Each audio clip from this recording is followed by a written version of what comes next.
Andrew Drummond here with Ski the Whites to go over the Dynafit Radical 2.0 tech binding.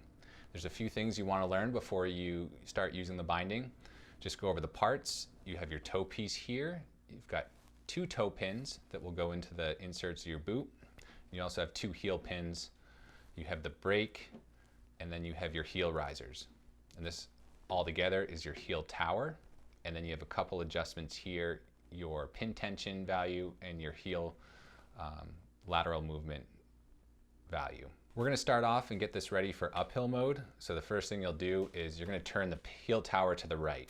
Pins always to the right, and what this will do, it will allow the brake to lock out of the way, and it'll also give you access to the heel risers. So with the pins to the right, you're ready to get into the binding for uphill mode.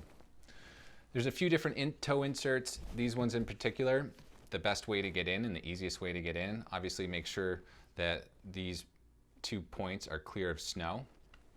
And as you slide into the toe piece, this is a sliding motion, not a step-in motion. There aren't grooves on this. So in order to line this up correctly, I find it's easiest to have the toe flat and flush, slide it forward until it can't go any further, and then put weight down on the toe. Lift up twice, just make sure that it's in there, clear out any snow, and then I like to step back with the heel, and once the heel is back, next important part is to lock out the toe.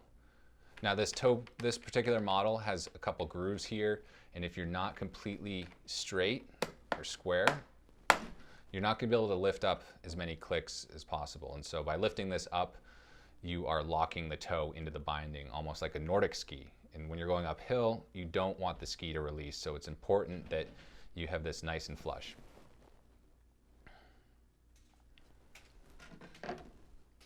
For going uphill, you've got a few different modes here. You've got your flat, you've got your first level, and your third level.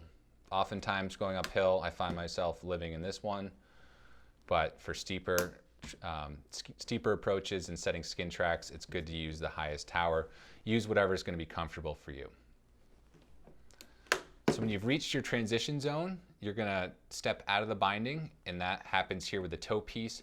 You're going to take a pole or your hand and pop all the way down and just step out. Before you take your skin off, it's good to release the brakes, because that way you won't have a runaway ski. To do that, pick up the ski, place your palm on the brake, and rotate the tower back forward. There's going to be a little tension from that brake pushing up, so it's good to use 2 hands, have gloves on. But once it's forward, it's now ready for downhill mode. You'll obviously take off your skins before skiing. But we're going to get into the binding the same way you did earlier, which is slide the toe in, step down, and at this point, we don't do anything with the toe piece. If you notice, it's got some rotation to it. That's going to help with pre-release so that you don't pop out of the binding if you don't need to. And then with the heel, you're going to line up the heel pins with the heel insert grooves, and you're just going to step in as you would with a normal alpine binding. And that's it. You're ready to go downhill. One other caveat is just make sure that the soles of your boots are free and clear of snow, as well as the inserts. Those are probably the #1 reason why people pre-release from their tech bindings. When you reach the bottom, to get out, you're going to push down on the toe with your pole, and you'll notice there's, again, tension. These pins are hugging the insert, plus you've got the brake pad pushing up against your boot. So you're going to take the toe and just wiggle it off to either side, and that's going to free you from the ski. So there you go. If you're ready to go back uphill again, just turn that tower to the right and repeat the process. I got some tape on you.